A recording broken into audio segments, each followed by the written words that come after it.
Hey guys, this is Megan from You Go To Be Kidding. This week I'm out with the goats and I just wanted to check in. It is fall, we are into September, and it is time to start breeding our ladies back for next spring. So I just wanted to introduce you to our mamas and everybody we've got up to kid this season. It's going to be our biggest kidding season next spring ever. And I'll show you some of the boys and who we've got going on here if you've never met our whole herd. But I just thought I would check in. It's been a minute, and I'll show you the goats and talk about who is who and what our plans are for this year. So we have 10 main mamas, 5 that I am milking this season and 5 that I am raising up from them. Now 4 of those younger ones are yearlings from last year, and those will be bred, but 1 of them is from this year. And so the one that's not being bred is this little one here. Oh, they're all in heat and they're all acting crazy. So they're all kind of jumping on each other. But this little one here is Maple's daughter from this year. She is just a few months old, so we will not be breeding that little one. We'll have to get her separated out. So she is the only one. Her name is Juniper. She is not getting bred. Oh, somebody is yelling. Anyway, let's see. The 5 main mamas who you probably know is Wisteria, our white goat right there. Ivy is our oldest mama. Tansy we have had as long as Ivy, but she is a year or 2 younger. Tansy is our awesome mama who has had quintuplets and quadruplets. Ivy has actually had quads as well, but Tansy has had 5 and 4. The 3rd mama here is Cedar, this kind of red and white one. She has been with us for a long time. She was born here on the farm. She is actually an offspring of Ivy. Many of our goats are out of Ivy. So Cedar is out of Ivy. And then our 5th mama here is Maple. So, oh, come on, focus. Maple here in the middle. So this is her daughter Juniper from this year. We're not breeding her this year, but Maple is another Ivy daughter. We are milking her right now. She is an awesome goat. I really like the looks of her. And so those are our 5 main mamas. And then I have 4 yearlings that I will be breeding this year as well. So Iris is the black and white one there, and Clover is the black and white one here. And they both are out of Ivy, my black and white goat. So they're all yearlings. They were all born last year. So Iris and Clover here are up to get bred. They are, I'm really excited about both of them. I'm really excited about all of our yearlings actually. So those 2 are out of Ivy. And then our other 2 yearlings are actually these 2. So Wisteria, is the white goat, and her daughter from last year is Eclipse. She was actually born on the day of the full solar eclipse. We got home and there she was. Eclipse is a cutie. They have a little bit higher Lamanchas percentage, and I am really hopeful to get a better udder capacity out of them. I'm kind of disappointed Wisty herself does not have great capacity. I don't get a lot of milk out of her. Not worse than the others, but not better. So I'm curious to see how Eclipse will do for me. And then the last yearling is Marigold. This one here, she has the buckskin of her daddy, and I'll show you her daddy here. This is Marigold, and her mama is Tansy, the one in the back. So those are our 4 yearlings that we are going to get bred this year. They are all children of Oak. Oak is our main buck. We used him for 2 years in a row. So all those yearlings are out of him, but all of our 5 main milking mamas are out of someone else. So let me show you our buckling that we're going to use this year and kind of show you the boys. Hello boys. This is our boy crew. We have 3 wethers. So Alder is right in front with the blue collar. He is the young buck I brought in this season. I am really excited about him, and he is going to sire all of those yearlings and I think actually just about everybody except for Cedar. So Cedar again is this red and white doe, and I didn't keep a daughter out of her and Oak, and I kind of would like to. So I went ahead, and she is actually already bred to Oak, and I'll show you him if you don't remember what he looks like. Hello, hello. So I bred her to Oak, but otherwise everybody else is going to get bred to Alder, and so we're just kind of doing roughly one a day while the girls are in heat. Now at some point I'm going to kind of miss a girl. They're going to run out of time. It seems like they all went into heat at the same silly time. I already have Ivy bred to Alder and Eclipse bred to him, and today he did Wisteria actually. Hello, sir. He is a sweet boy. We bought him as a bottle baby this spring, and so we're trying to make sure he has enough health. He should be able to handle one a day. At some point I'll put him in here, but we're pretty early September. I really like the earlier babies. I'd rather have it be a little bit colder than have it creep into March and April when it's starting to get rainy and warm. That's when the parasites are really bad here in Middle Tennessee. So anyway, this is Alder. He's our stud. I think that he is a 4th generation. So when you do the mini goats, we have mini Lamanchas. They're half Nigerian dwarf and half La Mancha dairy goat. And once you get into, I think 6 generations deep is a purebred, but 4 generations deep you can register as American instead of experimental.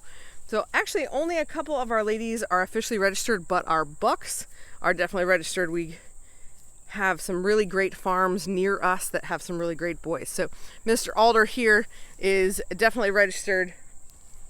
He is from Mac Zoo Farm, and I believe he's an F4. I should have looked at that before I left the house. I believe he's an F4, and so I think I can get some F5 babies. Hello, Miss Cedar, how are you? But these are our ladies. They are doing so well. Again, I'm really excited about our minerals and how well everybody has been doing. I need to make sure we stay on top of their health this winter, but they are doing well. And if you couldn't tell, this is actually our very back pasture. This tree line here is the end of our property. You can see that kind of building hiding there. It's not ours. Ooh, look at the sun rays coming in. That looks cool. This is land we had cleared a few years ago. I could link to that video, but this was all completely overgrown forest and stuff we couldn't get in, kind of like this section here. So this has some deep ravines in it. We couldn't really clear any of that. There's not really an easy way to do that, but this was all completely unusable. Our chargers we used solar chargers. We couldn't get enough sunlight to charge them, but also there just was not enough grass that grew. So I think we are at 2.5. This is the 2nd or 3rd year since we did that. Now this is like a weird Japanese grass that sometimes they don't eat, but they are all chowing down there, finding plenty in here to eat. And that is super cool just to see the change in this land back here. An important part of breeding season this year for us is logistics. We have 5 mamas right now, so we had 5 that gave birth actually the last 2 years, and that's worked well. It was a bit of a transition. I think we went from 3 to 5, and then repeating 5 was a smart choice. We'd had, when we did 5 the first year, we had a couple of first fresheners, so they just had 1 baby, not a lot of milk, and honestly that's kind of helpful when you're trying to manage more goats. And so this year we repeated the 5. Most everybody had twins. I think only one of them had singles. Anyway, so kind of stepped up, like, all right, I have more kids to manage, but the same number of mamas and the same number to milk. But next year is kind of a tipping point. I kept so many yearlings because I really want to see what our buck improved. Our buck Oak that we've used, that is the father of all these yearlings, is an excellent buck. His mama has incredible milking potential, and I'm really curious to see if that helped their udders and what that ends up looking like on them. And long term, you have to think about replacing the other goats. Ivy is, we're not certain. She's probably either 6 or 7. She has kidded for us, I believe, 5 times. And I believe she had 1 kidding before that. So she's getting up there. 8, 9, 10, I think is what I hear people do. Kind of 8-9 mark for how old they breed their does. So we need to keep that in mind and be managing that and thinking about that. So in order to raise up replacements, I need to keep them. Then I have to wait till they're old enough to breed. I didn't like when I bred the babies at that first fall, which makes them, I don't know, 6 to 8 months old when you breed them, and then just about a year old when they give birth. I didn't like that. I think it stunted their growth and made it more likely for them to just struggle at being a mom. So I've had to keep them a whole year. They're now getting bred. Next spring they'll give birth. I have to manage all that and then see how their udders are. And oftentimes as first fresheners, you can get a really decent idea of what their udders are going to be, but there can be a lot of changes for that second year. So it's hard. It's a lot of years to kind of see what your product actually is. So that's the phase we're in. That's why I have so many goats.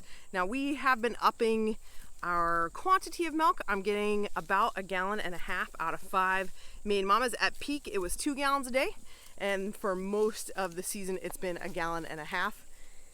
And that's been a really great number for us. I can make cheese. We have been freeze drying a bunch of it for winter, and I've sold a little bit just to a friend, and yeah, it's been a good amount for us. So what on earth am I going to do if I have 9 mamas in milk this year? And that's realistic. I've spent all year milking these 5, the same 5 as last year, and so I've been able to see some real differences in their 5 udders. And so unfortunately that means that some of them are going to be on the chopping block. So Wisteria, the all white goat, I'm just sad about her udder. She should have a bigger, fuller, more capacious udder, and she just doesn't. This is her second year. She gave a little bit over a quart, maybe 5 cups, maybe 6 at her peak, but the other goats give 8 or 9 at their peak and then kind of back off to 5 or 6, and so I'm just not happy with that. Personality is not everything. I'm not keeping or selling goats based on personality, but it does matter some. So since her udder is not great, it's not hard to milk out, but her teats are a little small. She's just not the easiest. And her personality, she's just kind of pushy. She is really friendly to us. I like her in that way, but she's kind of pushy with the other goats. She's always pushy to get like in or out of gates that she's not supposed to, or into doors. So I did breed her because she went into heat and she's still in milk, so I'm definitely still milking her. But I think we are going to be looking for a new home for her. Get one goat out of here. Now I do have her daughter Eclipse, the yearling, and I am excited to see if Oak made an improvement on her udder. And so we'll give her a shot, but if she carries too much of her mom's personality and lacks an udder, then we will probably be moving her on too, but we're giving her a shot. The other goat, since I have 2 out of Ivy, I have Iris and Clover, the 2 little black and white ones. That gives me pause. I don't know that I need both of them. So if one is dramatically better than the other, one of those might be on the chopping block, but they'll be here for kidding season. Wisteria is the one that I'm definitely going to get rid of before kidding season. Sorry, girl, that's you. Huh. She's a sweet girl, but she, yeah, there's better choices. The other goat that every year gets talked about is you, Miss Cedar. So for several years, Cedar really struggled with her health. She was the first goat to get sick. Last year, I had to dry her up early. She was so sick. And to her credit, she bounced right back and is still with us. She is strong. This year, she looks fantastic. She has not struggled at all this year. All of our goats have done so well, which has been amazing. What a blessing. But she this year has been kind of mad at the dog. When she gave birth this spring, she kind of started hunting down River and hitting her. Now River is not with them all the time, so it's not a huge problem, but I sure don't want her teaching that to the other goats. But now lately we've been getting the dog in the barn more with us as we're milking, and she's been okay with her. So Cedar kind of keeps squeaking by the hair on her chinny chin chin because her udder is fantastic. She is so easy to milk out. Oh, can you hear it? I hope you can. That's an owl. It's a barred owl. It says, "Who cooks for you?" There's got to be 2 of them back there. So those are the owls that get our cats. They were huge. They were close. I hope that got picked up in the mic. It's facing the right direction. Anyway, the owls were just going nuts. I don't remember what I was saying. I think about Cedar, that she gets scrapes by the hair on her chinny chin chin because her udder is fantastic. She's super easy to milk out. She has a decent amount of milk. I would like to improve on her, and so I didn't keep a daughter out of her this year because she's had health struggles each year. So of course this year she's super healthy, and her kids probably were fine too. So she is a potential on the chopping block, but I have a feeling that this year I'm going to be milking 8 moms, and maybe after they give birth, if I'm unhappy with them, I might just sell them in milk this spring. So that might help take that load off. I don't know that I necessarily need 8 mamas, but with 4 first fresheners, usually they're not a ton of milk, and so it just takes a minute or two to milk them. It's pretty quick, although I'd be training them. All of these considerations are things you've got to figure out when you have dairy goats, but mostly this is a transition year for us as we're trying to replace our older mamas, but they're not quite ready to actually move on or go somewhere else. The other goat that I don't love milking is Tansy. I don't know where she went. Came out, oh, I think she's at the end of the row there. Tansy's udder is actually pretty hard to milk out. It's amazing how different all 5 mamas' udders are, and I can really tell a huge difference in each of them. Tansy is a sweet goat. Her personality is great. She's kind of funny, and she gives a lot of milk, so that's great. She's definitely one of our top goats, but she's hard to milk out. It's hard to get it all out, so that's a consideration. We'll have to kind of figure that out. Anyway, be looking for changes in our herd, and even if those changes are just mama goats getting fat and pregnant, that's what we're looking for. Now, I haven't shown you Oak. I will go up, and he is way up by the barn so that there are no accidental fence intrusions here. He is actually pretty good at getting out of his pen. He hasn't figured out how to get back in, so he has not gotten himself in with the ladies, but he can get himself out of his own fence, and I don't want him breeding anybody this year, except for Cedar. So, all right, I think I've talked enough, but I hope that was a good update. I hope you have a better picture of our herd, and just some thoughts if you are approaching breeding season with your goats and you haven't thought about it, or you're getting your herd bigger. Just things to consider. I do also need to be careful of timing. I don't necessarily want them all to give birth on the same day, but I also don't want the births to spread into March and April. So I just have to kind of figure it out and wing it, and I'm still learning too. So thanks for watching, guys. I hope that you have a wonderful weekend, and we'll see you next time. All right, here's our handsome man from last year. This is Oak. He has sired all the babies for the last 2 years. He has been a great buck. He has been super healthy and easy to keep. He sired all excellent health babies. He is really friendly without being like pushy or aggressive. He has been a great boy. Yes, handsome man. Look at that smelly beard, all covered in pee. You smell lovely, sir. But he is hanging out with Mr. Fox and Sacks. He is the first goat that was ever born on his farm, either him or his sister, but we still have him. He is just a wether. He serves as a buddy, so that way Mr. Oak here is not alone. You are a cool goat, man. You are the biggest goat on our farm. I don't know how you got so huge, but you are giant and awesome and friendly and so cool. I really enjoy the personalities on these guys. Yes, and you're big enough to handle him and all of his manliness. So these 2 are up here hanging out. We're up by the barn, and yeah, they'll keep each other company while everybody else gets taken care of. Look at you.